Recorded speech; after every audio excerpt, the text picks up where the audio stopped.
ಮಾನಗೇಡಿ ಮಾನ್ ಸಿಂಗ್ ಪಂಜಾಬ್ ಮುಖ್ಯಮಂತ್ರಿ ರೈತರ ಮೇಲೆ ದಾಳಿ ಮಾಡಿದ್ದು ಅಕ್ಷಮ್ಯ ಅಪರಾಧ. ಯಾಕಪ್ಪ ಅಂತಂದ್ರೆ ಅವ್ರದೇ ಮುಖ್ಯಮಂತ್ರಿ ಅಂಬೇಡ್ಕರ್ ಫೋಟೋ ಕೊಂದು ನ್ಯಾಷನಲ್ ಯುವತಿಕಲಾ ಮೂವ್ಮೆಂಟ್ ಮಾಡಿ ಅಧಿಕಾರಕ್ಕೆ ಬಂದಂತ Arvind Kejriwal and his team Mann Singh ಮಂತ್ರಿ ರೈತರ ಮೇಲೆ ದಾಳಿ ಮಾಡೋದು ಖಂಡಿತ ಅಪರಾಧ.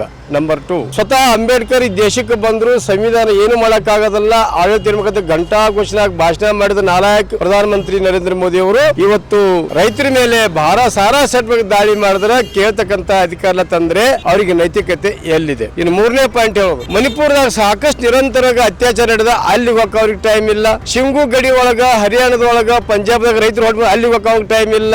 ಆದ್ರೆ ನಾಳೆ 30 RSS ಕಚೇರಿಗೆ ಹೋಗಕ್ಕೆ ಅವ್ರಿಗೆ ಟೈಮ್ ಐತಿ ಅಂದ್ಮೇಲೆ ಅವನೇನು RSS ಪ್ರಧಾನಿನೋ ಈ ದೇಶದ ಪ್ರಧಾನ ಮಂತ್ರಿ ಅನ್ನೋದು ಅವರೇ ಉತ್ತರ ಕೊಡ್ಬೇಕು. ಸೊ ಈ ನಿಟ್ಟಿನ ಒಳಗೆ ಈ ದೇಶಕ್ಕಿರ್ತಕ್ಕಂತ ಕಾರ್ಮಿಕರು, ರೈತರು, ಹೋರಾಟಗಾರರು ತಮ್ಮ ಜೀವನದ ಸಾಗಣೆಗಾಗಿ ನಿರ್ವಹಣೆಗಾಗಿ ಹೋರಾಟ ಮಾಡಿದ್ರೆ ಇವರಿಗೆ ಮೇಲಿಂದ ಕೆಳಗಡೆ ಎಲ್ಲ ಉರಿ ಬೀಳ್ತದೆ. ಆದ್ರೆ ಕಾರ್ಪೊರೇಟ್ ಕಂಪನಿಯವರು ಅದಾನಿ ಅಂಬಾನಿ ಏನಾದ್ರು ಮಾಡಿದ್ರೆ ಇವರು ಅವರಿಗೆ ರೆಡ್ ಕಾರ್ಪೆಟ್ ಹಾಕಿ ಸ್ವಾಗತ ಮಾಡ್ತಕ್ಕಂತ ಅಯೋಗ್ಯ ಪ್ರಧಾನಮಂತ್ರಿ ಮತ್ತು ನಾಲಾಯಕ ಮುಖ್ಯಮಂತ್ರಿಗಳು ರೈತರ ಮೇಲೆ ದಾಳಿ ಮಾಡೋದು ಅಕ್ಷಮ್ಯ ಅಪರಾಧ. In the name of democratic aspect 100% wrong ಅಂತಕ್ಕಂತ ವಿಷಯವನ್ನು ನಾವು ಗಂಭೀರವಾಗಿ ತಗೋಬೇಕು. ರೈತರು ಕೇಳಿದ ಬೇಡಿಕೆ MSP ಜಾರಿಗೆ ತರಬೇಕು. ರೈತರಿಗೆ ಮತ್ತು ಕಾರ್ಮಿಕರಿಗೆ ಮತ್ತು ಏನ್ ಬೇಕು ಮೂಲಭೂತ ಸೌಕರ್ಯ ಒದಗಿಸಿಕೊಡ್ತಕ್ಕಂಥ ನಿಮ್ಮ ಜವಾಬ್ದಾರಿ ಅದು ಕೊಟ್ಟರೆ ನೀವು ಇಬ್ಬರಿಗೂ ನೈತಿಕತೆ ಇದೆ.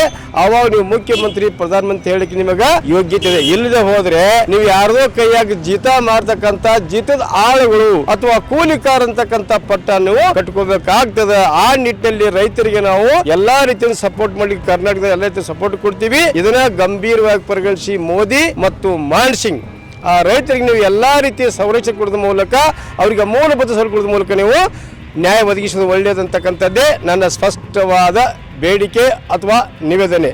ವಿದ್ಯಾಧಾಮ ಕರಿಯರ್ ಅಕಾಡೆಮಿ ಸಂಸ್ಥೆಯ ವಿಶೇಷತೆಗಳು: ಗಣಿತ, ವಿಜ್ಞಾನ, ಇಂಗ್ಲಿಷ್ ಮತ್ತು ಇಂಗ್ಲಿಷ್ ಗ್ರಾಮರ್ ಈ ವಿಷಯಗಳನ್ನ ಅನುಭವಿ ಮತ್ತು ನುರಿತ ಶಿಕ್ಷಕರಿಂದ ಪರಿಣಾಮಕಾರಿ ಬೋಧನೆಯನ್ನ ಮಾಡಿಸಲಾಗುತ್ತದೆ. ಈ ಸಂಸ್ಥೆಯಲ್ಲಿ 8th, 9th, 10th ಕನ್ನಡ ಮತ್ತು ಇಂಗ್ಲಿಷ್ ಮೀಡಿಯಂ CBSE ತರಬೇತಿಗಳಿಗೆ ಬೋಧನೆಯನ್ನ ಪ್ರತ್ಯೇಕವಾಗಿ ಮಾಡಲಾಗುತ್ತದೆ. 4ನೇ, 5ನೇ ತರಗತಿಯ ವಿದ್ಯಾರ್ಥಿಗಳಿಗೆ ನವೋದಯ ಹಾಗೂ ಮುರಾರ್ಜಿ ಸೈನಿಕ ಶಾಲೆಯಲ್ಲಿ ತರಬೇತಿ ನೀಡಲಾಗುವುದು. ಪ್ರತಿ ಅಧ್ಯಾಯದ ಮೇಲೆ ಮಾದರಿ ಪರೀಕ್ಷೆಗಳನ್ನ ತೆಗೆದುಕೊಳ್ಳಲಾಗುತ್ತದೆ. ಸಂಸ್ಥೆಯ ಸೌಲಭ್ಯಗಳಾದ ಯೂನಿಫಾರ್ಮ್, ಪ್ರಿಂಟೆಡ್ ನೋಟ್ಸ್, ಬ್ಯಾಗ್ ಕೊಡಲಾಗುವುದು. ತರಬೇತಿ ಪಡೆದು ಹೋದ ವಿದ್ಯಾರ್ಥಿಗಳಿಗೆ ರಾಜ್ಯಕ್ಕೆ ಪ್ರಥಮ ಬಂದವರಿಗೆ 50,000 ಸ್ಕಾಲರ್ಶಿಪ್ ಅನ್ನ ಕೊಡಲಾಗುತ್ತದೆ. ಅಷ್ಟೇ ಅಲ್ಲದೆ ತರಬೇತಿ ಜೊತೆಗೆ ವಿಜ್ಞಾನ ಪ್ರಯೋಗಾಲಯದಲ್ಲಿ ಮಕ್ಕಳಿಂದ ತಯಾರು ಮಾಡಿಸಿ ಎಕ್ಸಿಬಿಷನ್ ಮಾಡಲಾಗುತ್ತದೆ. ಉತ್ತಮ ವಸತಿ ಸೌಲಭ್ಯಗಳು, ರುಚಿ ಶುಚಿಯಾದ ಊಟದ ವ್ಯವಸ್ಥೆ ಇರುತ್ತದೆ. ಪ್ರತಿ ಮುಂಜಾನೆ 5:30ಕ್ಕೆ ಯೋಗ ಜ್ಞಾನ ಮಾಡಿಸಲಾಗುತ್ತದೆ. ಆನ್ಲೈನ್ ಮತ್ತು ಆಫ್ಲೈನ್ ಮೂಲಕ ಪ್ರವೇಶಗಳು ಪ್ರಾರಂಭವಾಗಿದ್ದು ಪ್ರವೇಶಾತಿಯನ್ನ ಪಡೆಯಬಹುದು. ಆನ್ಲೈನ್ ಮುಖಾಂತರ ಪಡೆದವರಿಗೆ ರಿಯಾಯಿತಿ ಇರುತ್ತದೆ. ವಿಳಾಸ: ಶಾರದಾ ಸ್ಕೂಲ್ ರಸ್ತೆ, ಭಾರತ್ ಗ್ಯಾಸ್ ಏಜೆನ್ಸಿ ಎದುರು, ಜಯನಗರ, ಧಾರವಾಡ.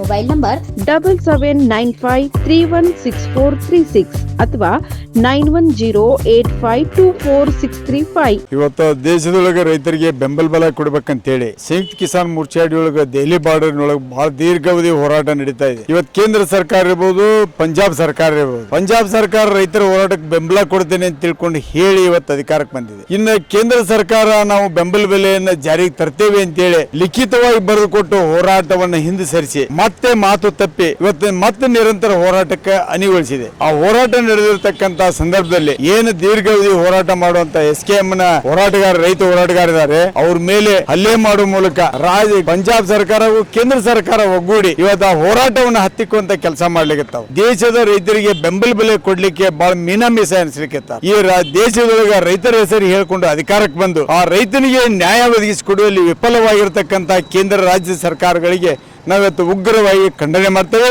ಆ ಹೋರಾಟ ಮಾಡ್ತಕ್ಕಂತ ಹೋರಾಟಗಾರರಿಗೆ ನಿರಂತರವಾಗಿ ನಾವು ಕೂಡ ಬೆಂಬಲ ಕೊಡ್ತೇವೆ ಅಂತ ಹೇಳಕ್ ಬಯಸ್ತಾ ಇದ್ದೀನಿ. ನಾನು ಕರ್ನಾಟಕ ರೈತ ಸೇನೆ ರಾಜ್ಯಾಧ್ಯಕ್ಷ ಶಂಕರಂ.